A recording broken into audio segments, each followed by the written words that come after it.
I want to thank Senator Hatch for convening this and everybody for being here. In a moment, I'm going to present you to Ryan Petty and his son Patrick, who are the father and the brother of Elena Petty, who lost her life at Stoneman Douglas High School on the 14th of February.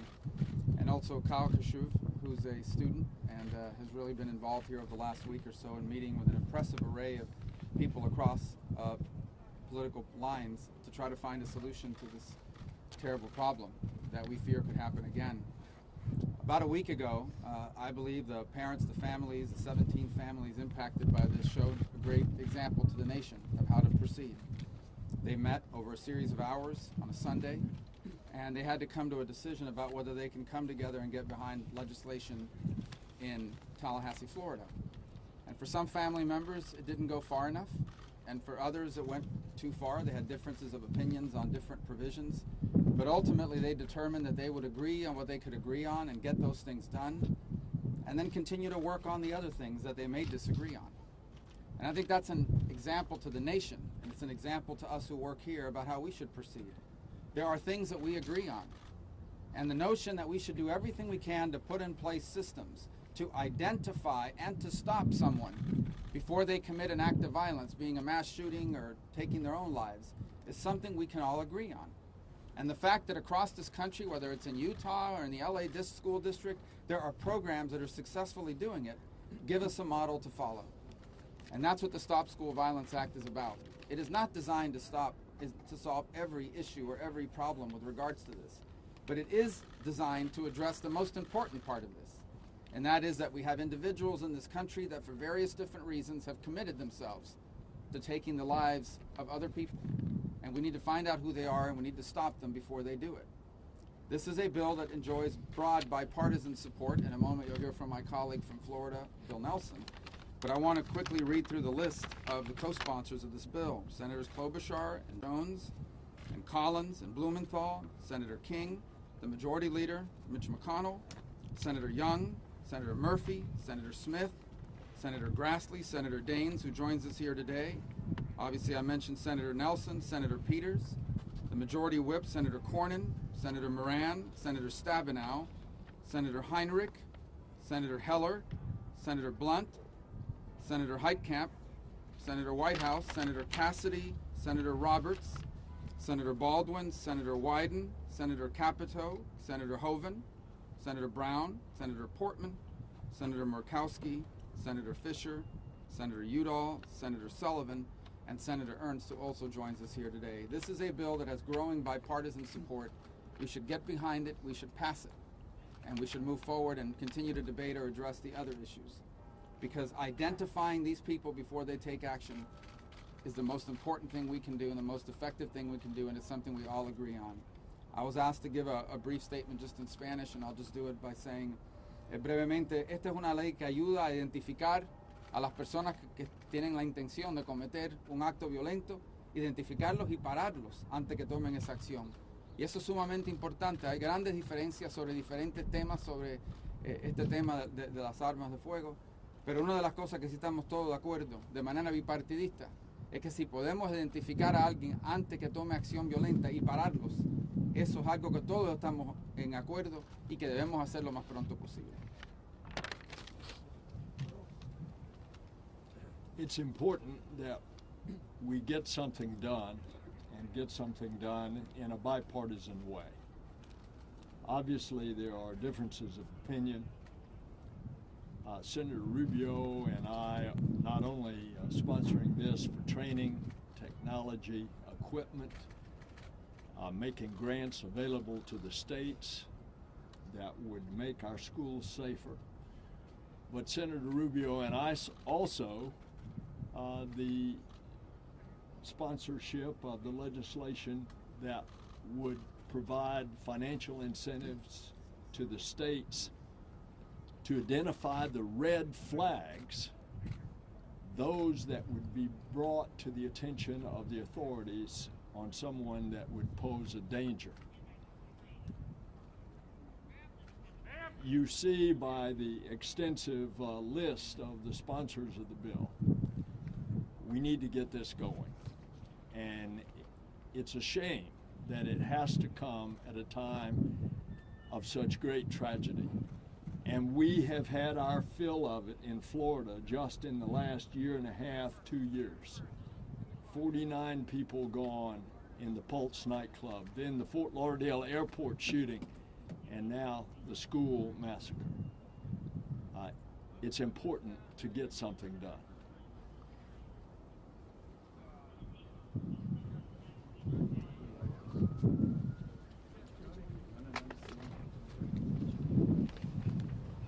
Good morning, everyone. I do want to thank Senator Hatch. Thank you for doing this.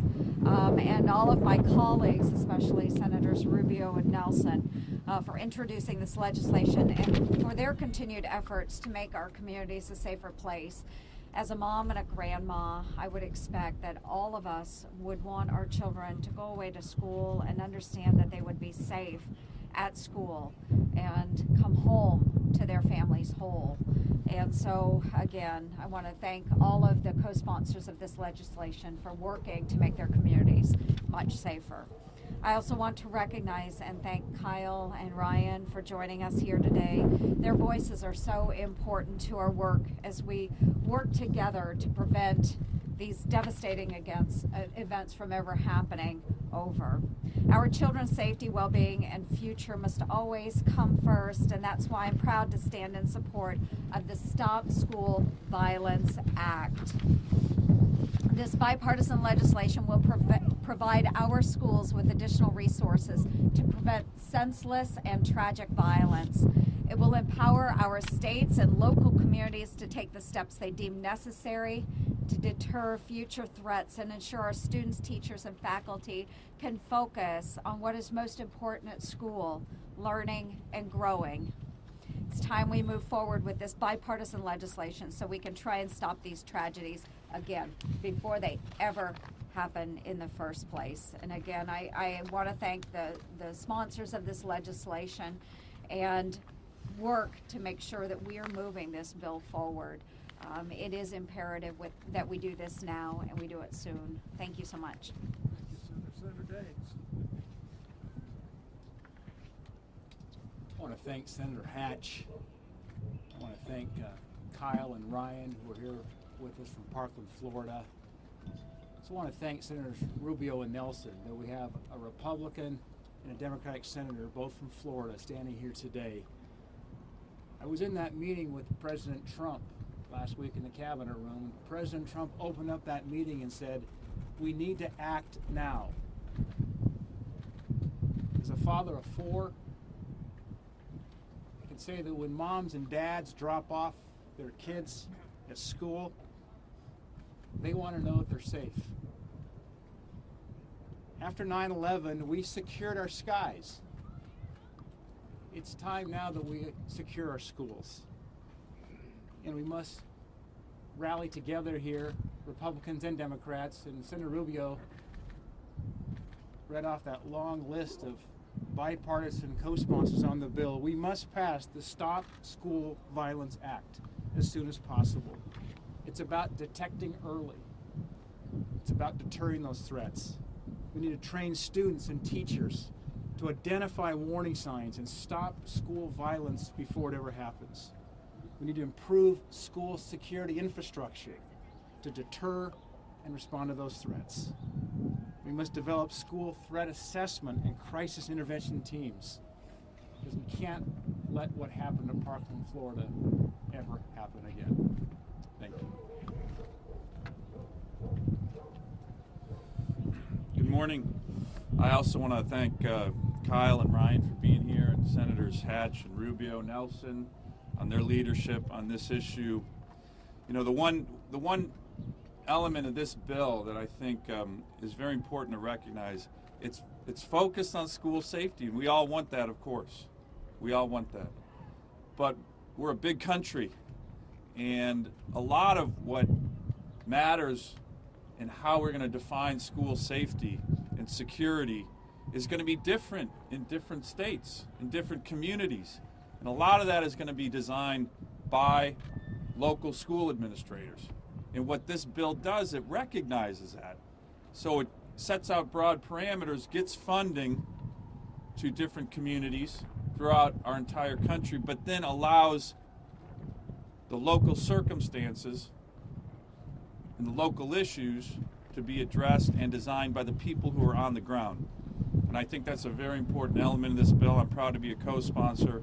And again, I want to thank all my colleagues for moving forward on something that's important, and we need to move it. Thank you.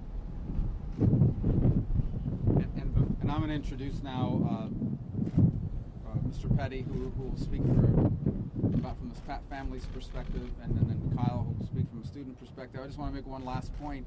This is about schools, but it's not just about schools. When someone has determined that they're going to commit an act of violence, it could be in a school, it could be in a mall, it could be in a movie theater, it could be at an airport, it could be at a stadium. So what we're really focused on here more than anything else is identifying the people that are going to commit a violent act, irrespective of where they're going to commit it, and stopping them before they do it. Ryan Petty, who I've had the opportunity to work with over the last couple of weeks, has been one of a number of the parents who's really stepped forward and taken a lot of time away from his family in a very difficult moment that none of us can imagine. And it was one of the leaders, along with Andy Pollock and others, in putting together that coalition that got something done in Tallahassee. And now he's turned his attention here, and I want to introduce him to speak to you for a moment. And then after he's finished, Kyle Keshev is going to come up, and he's a student, and he was up here last week, had great meetings across the aisle, met with everybody on both sides, went to the White House, and is going to continue that work this week as well. And so I want you to hear from them as well and their perspective. Brian. Good morning. Senator Hatch, thank you for introducing this, and thank you to senators from Florida for getting behind this. And to all of the co-sponsors, thank you. On behalf of the families. Valentine's Day for our family started like almost any other day. I got up early and rushed off to a meeting, not having a chance to say goodbye to my daughter Elena. Not thinking that this could ever happen to our family. Not thinking that this would ever happen in Parkland. I didn't get a chance that morning to say goodbye to my daughter. But I'm here today to make sure that I'm one of the last fathers that ever has to bury their daughter or son or loved one from a senseless act of violence in a school. I wish that we had had the Stop Violence Act a month ago. I imagine how different the 17 families who lost loved ones that day would be feeling right now, and the 17 others that were injured. The shooter at Marjory Stoneman Douglas was the worst kept secret in Parkland. The school officials knew, law enforcement knew, they didn't do anything about it. We need a change. And the Stop School Violence Act will give us the change that we need to make sure this doesn't happen again. We need to identify these troubled youths early, and we need to interdict before they turn violent. I'm happy to be here today to support this bill and this legislation, and I hope that we'll come together as we did in Florida, as we did in Tallahassee, as we did as families to get this legislation passed. Thank you.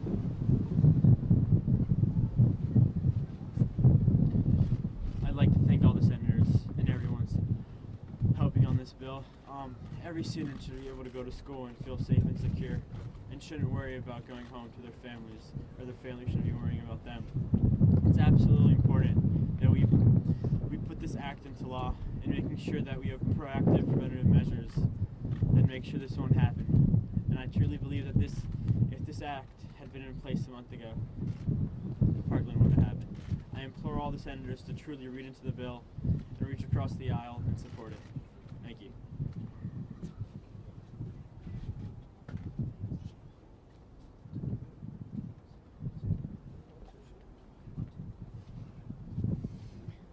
Good morning, everybody. A few weeks ago, like my father, I had to bury my sister. The Stop School Violence Act is something that we can all come together on, and we need to come together on. Because I don't want any other person, any other student to have those feelings that that I had a few weeks ago when I had to bury my little sister.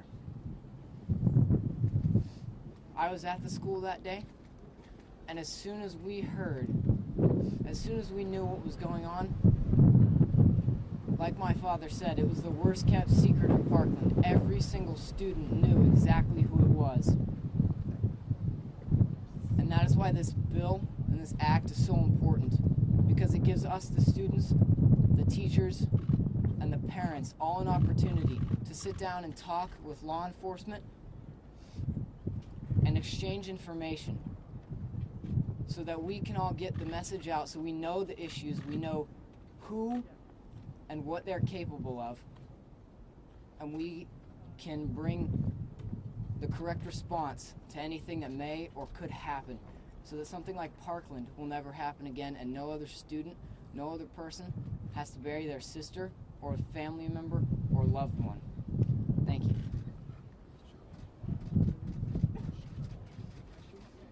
You guys have any questions?